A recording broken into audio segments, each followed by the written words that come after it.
اللہ تبارک و تعالی نے اسلام کو جب کامیابیاں اور کامرانیاں عطا کیں اور نبی پاک صلی اللہ تعالی علیہ وسلم کے دین کو اللہ نے غلبہ عطا کیا تو 9 ذی الحج میں حج فرض کیا گیا۔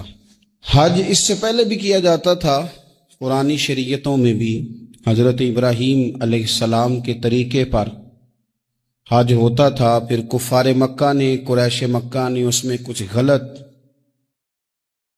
رسومات شامل کر دی، کپڑے اتار کر معاذ اللہ کعبے کا طواف کرنا، قربانیوں کا گوشت خانہ کعبہ کی دیواروں سے ملنا، اور بھی کئی بیہودہ رسومات اس پاکیزہ اور خوبصورت عمل کا حصہ بنا دی گئیں۔ پھر 9 ذی الحج کو حج فرض ہوا۔ نبی پاک صلی اللہ تعالی علیہ وسلم نے حضرت ابو بکر صدیق کو امیر حج بنا کے رخصت فرمایا۔ دیکھیں کہاں کہاں محبوب انہیں اپنا نائب بناتے ہیں۔ اب 9 کو تو حضور نے حضرت ابو بکر صدیق کو امیر حج بنایا اور پھر اعلان فرمایا، جہاں جہاں مسلمان آبادیاں تھیں وہاں اعلان کر دیا گیا کہ آئندہ سال رسول پاک علیہ السلام خود حج کے لیے تشریف لے جائیں گے۔ اب ایک بڑی تعداد مسلمانوں کی جمع ہونے لگی۔ ذی قعدہ کے آخری ایام میں ہزاروں کی تعداد میں لوگ مدینہ شریف میں جمع ہو گئے۔ ظہر کی نماز کی ادائیگی کے بعد سیرت نگار کہتے ہیں کہ 28 ذی قعدہ تھی، نبی پاک علیہ السلام ظہر پڑھ کے حج کے لیے نکلے، اور جہاں آج ذوالحلیفہ ہے، ابیار علی جس جگہ کو کہتے ہیں، میقات مدینہ بھی کہا جاتا ہے، وہاں اللہ کے محبوب نے پہلے رات گزاری۔ وہیں پہ نبی پاک صلی اللہ تعالی علیہ وسلم نے احرام باندھا، حضور تشریف لے گئے۔ یہ حج قران تھا۔ نبی پاک صلی اللہ تعالی علیہ وآلہ وسلم کے ساتھ اس طرح لوگ امڑ کے آئے، جہاں جہاں سے لوگ تھے مسلمان وہ سارے جمع ہوئے حضور کے ساتھ اللہ کی بارگاہ میں حاضر ہونے کے لیے۔ 1,40,000 صحابہ، یہ ایک ہی دفعہ صحابہ کا اتنا بڑا مجمع جمع ہوا ہے، ایک ہی دفعہ۔ اور حضور علیہ السلام کی خواہش تھی کہ یہ سارے لوگ وہاں پہنچیں۔ محبوب کریم علیہ السلام 4 ذی الحج کو حضور علیہ السلام نے طواف کیا، صفا مروہ کیا، احرام نہیں کھولا، قربانیاں ساتھ تھیں، چونکہ یہ حج قران تھا۔ اللہ کے رسول صلی اللہ تعالی علیہ وآلہ وسلم نے پھر 8 ذی الحج کو ظہر کی نماز جا کے منا کے میدان میں ادا کی۔ 9 ذی الحج کو مسجد نمرہ کے پاس کوہ صبیر پر جب سورج کی کرنیں چمکیں، قربان جائیں کیا نظارہ ہوگا۔ لبیک لبیک کی صدا آ رہی ہے، دے کون رہے ہیں؟ مدینے والے محبوب صلی اللہ علیہ وسلم۔ حضور اس لشکر حسن کو لے کر، اس نور بھرے قافلے کو لے کے، یہ کون ہیں جو حضور کے ساتھ سارے نکلے ہیں؟ یہ کون ہیں سارے؟ یہ وہ فیروز بخت سعادت مند لوگ ہیں کہ ان میں سے جس نے ایک دفعہ بھی ایمان کی حالت میں حضور کو دیکھا اور پھر خاتمہ بالخیر بالایمان کے ساتھ دنیا سے رخصت ہوئے، یہ وہ لوگ ہیں کہ ولی اگر 60 سال بھی سارا دن روزہ رکھے، ساری رات نفل پڑھے، ہر برائی سے بچے، لیکن پھر بھی کسی صحابی کے قدموں کی خاک تک کو نہیں پہنچ سکتا۔ اور صحابی زیارت سے بنتا ہے، ولی عبادت سے بنتے ہیں۔ نبی پاک صلی اللہ تعالی علیہ وسلم کے وہ سارے صحابہ کون ہیں؟ الصحابہ النجوم، یہ حضور کی چاروں جانب یہ چمک رہے ہیں، انہیں خود میرے نبی پاک نے ستارے فرمایا ہے۔ ایک سمت علی، ایک سمت عمر، صدیق ادھر، عثمان ادھر۔ ان جگمگ جگمگ تاروں میں بھلا مہتاب کا عالم کیا ہوگا؟ اور ہر کوئی فدا ہے بن دیکھے تو پھر دیدار کا عالم کیا ہوگا؟ تو نبی پاک صلی اللہ علیہ وسلم نے یہ وہ موقع تھا، 9 ذی الحج میدان عرفات، حضور صلی اللہ علیہ وسلم نے ظہر کی نماز ادا فرمائی اور پھر کچھ توقف کے بعد حضور کے لیے اونٹنی پر کجاوا سجایا گیا۔ حضور اپنی کسوا نامی اونٹنی پر سوار ہوئے، میرے محبوب نے خطبہ دینے کا ارادہ فرمایا. رب کریم نے ارشاد فرمایا الیوم اکملت لکم دینکم، آج میں نے تمہارے لیے تمہارا دین مکمل کر دیا ہے. مکمل ہو گیا دین، اس کے بعد کوئی اور دین نہیں آئے گا. اس آیت نے بتا دیا کہ حضور آخری نبی ہیں، دین مکمل ہو گیا. اب کسی اور پیغمبر کی، رسول کی، دین کی، کتاب کی ضرورت باقی. آج میں نے تمہارے لیے تمہارا دین مکمل کر دیا. اور کیا خوبصورت لفظ ہیں قرآن پاک میں فرمایا وَأَتْمَمْتُ عَلَيْكُمْ نِعْمَتِي، اور آج میں نے تم پر اپنی نعمتیں تمام کر دی ہیں، نعمتیں مکمل کر دی. وَرَضِيتُ لَكُمُ الْإِسْلَامَ دِينًا، اور اللہ فرماتے ہیں میں نے تمہارے لیے دین اسلام کو پسند کیا ہے. یہ میری رضا ہے، یہ دین اسلام تمہارے لیے پسند کیا ہے. کوئی بندہ ساری زندگی مخلوق کی خدمت کرے، ساری زندگی رستوں سے کانٹے اٹھائے، ساری زندگی خیر کا کام کرے، کسی کو تکلیف نہ دے، لیکن اگر مسلمان نہیں نا، اگر کلمہ نہیں نہ پڑھتا، تو اس کی ساری عمر کی خیر بھی کسی کام کی نہیں. اس لیے کہ رب فرماتا ہے جڑ دین اسلام ہے، جڑ ہوگی تو پھر شاخیں قبول کی جائیں گی نا. تو اگر جڑ ہی سرے سے نہیں ہے تو خیر کرنے کا معنی. کچھ لوگ کفار کی، مشرکین کی تعریف کرتے ہیں کہ جناب بلے بلے اتنے ویلفیئر کام ہو رہے ہیں. تو یاد رکھو سب سے ضروری جڑ ہے. قرآن پاک میں رب تعالیٰ نے منافقین، مشرکین اور کفار کے اعمال کی بنیاد اس طرح کی بتائی ہے کہ جس طرح پتھر پر تھوڑی گرد پڑ جائے، ذرا ہوا کا جھونکا ہے یا بارش آئے تو پتھر صاف کا صاف ہو جاتا ہے. ان کے اعمال اس طرح کے ہیں. اس خیر کا کیا مطلب کہ جس خیر میں ایمان ہی شامل نہیں. جب تک بندہ مومن نہ ہو اس کا کوئی عمل بھی اللہ کی بارگاہ میں قابل قبول نہیں ہوتا. یہ آیت نازل ہو گئی، فرمایا دین مکمل ہو گیا. او میرے بھائیو، خدا را سوچو، کوئی شے مکمل نہیں دنیا میں، کوئی شے بھی. کروڑوں کا مکان بنا لو پھر بھی کوئی نہ کوئی نقص نکل ہی آتا ہے. کوئی دنیا میں شے مکمل ہے ہی نہیں. اگر کوئی شے مکمل ہے تو وہ مدینے والے رسول کا دین مکمل ہے. مکمل، جب ہم کہتے ہیں نا مکمل دین تو لوگ سمجھتے ہیں تو شاید سادی سی بات ہے. یہ وہ والی بات ہے جو دنیا میں کہیں نہیں پائی جاتی. جب یہ آیت نازل ہوئی تھی نا تو بخاری میں موجود ہے، ایک بہت بڑا یہودیوں کا عالم حضرت عمر فاروق رضی اللہ تعالیٰ عنہ سے کہنے لگا یہ جو تم پر آیت نازل ہوئی ہے نا کہ دین مکمل ہو گیا، یہ اگر ہم پر نازل ہوتی نا تو جس دن یہ آیت نازل ہوئی ہوتی ہم نے ہر سال اسی دن کو عید بنا لینا تھا کہ دین مکمل ہو گیا. الیوم اکملت لکم دینکم، دین مکمل ہو گیا. ہم تو عید بنا لیتے. تو حضرت عمر کہنے لگے ہم پر بھی بڑا فضل ہے. جس دن آیت نازل ہوئی تھی عرفہ کا دن بھی تھا اور جمعے کا دن بھی تھا. ایک نہیں دو عیدیں تھی مسلمانوں کی، دو عیدیں تھی مسلمانوں کی، دو. عزیز بھائی، دین مکمل اللہ نے دیا. اور حضرت عبداللہ ابن عباس رضی اللہ تعالیٰ عنہ نے تو ایک مقام پہ اس کا ذکر بھی کر دیا. جب ان سے کسی یہودی نے کہا نا یہ آیت ہمیں ملتی تو ہم عید مناتے، تو فرمایا تم ایک مناتے نا، ہماری دو تھیں اس دن. جمعہ بھی تو مسلمانوں کی عید کا دن ہے نا. بہت سارے لوگ ہیں بیچارے جو کہتے ہیں اسلام میں عیدیں صرف دو ہیں، اور وہ بھی صرف پریشانی انہیں عید میلاد النبی والے دن ہوتی ہے، اس کے آگے پیچھے نہیں ہوتی. حالانکہ نبی پاک علیہ السلام نے کہا ہر جمعہ بھی عید ہے، خود حضور نے فرمایا، لیکن وہ اڑ جاتے ہیں کہ نہیں عیدیں صرف دو ہی ہیں. بھائی آپ یہ کہہ سکتے ہیں کہ اسلام کی معروف عیدیں دو ہیں، اپنے معنی اور مفہوم کے لحاظ سے جس کو یوم عید کہا جائے وہ عیدیں دو ہیں. تو نبی پاک صلی اللہ تعالیٰ علیہ وسلم نے میدان عرفات میں خطبہ دیا. یہ جو واعظ و نصیحت ہے نا، خطبہ، تقریر، یہ دنیا کر رہی ہے، کرتی رہے گی، کرتی چلی آئے گی. اور اس کو میرے نبی پاک علیہ السلام نے پسند فرمایا. خیر کی بات کرنے والے کو حضور نے دعا دی. محبوب فرمانے لگے اللہ جو میری حدیثیں یاد کر کے آگے پہنچائے اس کے چہرے کو تر و تازہ رکھنا. یہ ابلاغ دین بہت بڑی بات ہے اگر کوئی خلوص نیت سے کرے. لیکن کائنات ارضی میں وہ جو حضور کا خطبہ حجۃ الوداع ہے، وہ دستور ہے، وہ منشور ہے. انسانی حقوق پر اس سے بڑا چارٹر نہ پہلے کبھی تھا نہ قیامت تک دوبارہ بن سکتا ہے.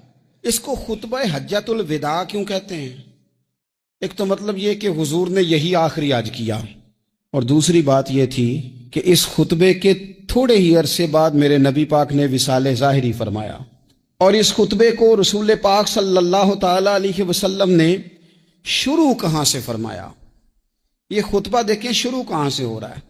انسان دنیا میں ملتا بھی ہے، جدا بھی ہوتا ہے، یہ جو جدائی کا وقت ہوتا ہے نا، جدائی کا، شاید بڑی سوچ سمجھ کے کہا تھا حضرت میاں صاحب نے، بڑی غور کر کے انہوں نے کہا تھا کہ دریا کنڈے روخ نہ لائیے، جو آوے روڑ جاوے۔ آپ میدان میں درخت لگاتے ہیں تو کبھی پھل گرتا ہے تو زمین پہ گرتا ہے، اٹھا لیتے ہیں۔ اگر دریا کے کنارے ہو تو وہ تو دریا میں گرے گا اور رڑ جائے گا، چلا گیا، بہہ گیا۔ فرمانے لگے دریا کنڈے روخ نہ لائیے، جو آوے رڑ جاوے، تے پردیسی نال نہ یاری لائیے، او دا جدوں دل کرے ٹر جاوے، وہ تو چلا جاتا ہے۔ یہ خطبہ شروع کہاں سے ہو رہا ہے؟ یعنی ابھی آغاز کلام ہے، بات آگے آئے گی، آغاز کلام ہے۔ میں کہہ چکا ہوں ولی شاید عبادت کر کے بنے، تقوی اختیار کر کے بنے، ولی اللہ کی حرام کردہ ہر شے سے اجتناب کر کے بنے، وہ جس میں شبہ ہے اس سے بھی بچے تو پھر ولی بنے۔ لیکن صحابی تو حضور کی زیارت سے بنتا ہے نا، نبی پاک کی زیارت سے بنتا ہے، اور صحابہ تو وہ صحابہ تھے جن کی ہر صبح عید ہوتی تھی، خدا کا قرب حاصل تھا، نبی کی دید ہوتی تھی۔ وہ تو اس طرح کا ماحول تھا کہ نبی پاک نے فرمایا حضرت ابو ہریرہ سے یہیں بیٹھے رہتے ہو، تھوڑا ذرا کبھی کوئی کام بھی کر لیا کرو، وقفے سے ملنے سے محبت بھی بڑھتی ہے۔ تو حضرت ابو ہریرہ اٹھے اور ستون کے پیچھے سے ہو کے واپس آ گئے، فرمایا آ گئے ہو؟ عرض کی حضور دل ہی نہیں لگتا تو جائیں کہاں؟ وہ جو حضور سے آ کے کہتے تھے نا یا رسول اللہ صلی اللہ علیہ وسلم، حضرت صوبان بن مالک، حضور نے فرمایا پریشان پریشان دکھائی دیتے ہو، کہا یا رسول اللہ ایک بات پریشان کرتی ہے۔ کہا وہ کیا؟ عرض کی حضور دل بے چین ہوتا ہے تو زیارت کو آ جاتا ہوں، آج ایک عجیب خیال آیا ہے، عجیب خیال آیا ہے، اور اس نے عجیب رنگ طبیعت میں بھر دیا ہے۔ فرمایا تمہیں کیا خیال آیا؟ عرض کی یا رسول اللہ صلی اللہ علیہ وسلم آج خیال آیا ہے کہ صوبان ہے، تو حضور کا غلام ہے، جنت تو حضور کے صدقے ملے گی، لیکن یہ ہے کہ حضور تو ہوں گے نا نبیوں کے ساتھ، تجھے ملے گی پر ملے گی تو غلاموں کے محلے میں نا۔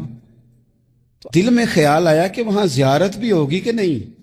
او جنت میرے کس کاری جتھے یار نظر نہ آوے، زیارت بھی ہوگی کہ نہیں؟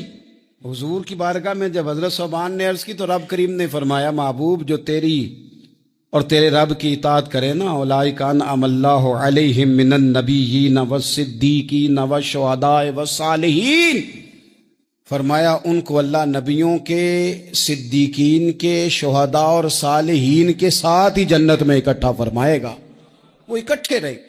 تو جن کو تو جنت میں بھی حضور کی زیارت کے بغیر چین نہیں تھا، ان کو حضور نے خطبہ حجۃ الوداع شروع کرتے وقت پہلا جملہ پتہ کیا کہا؟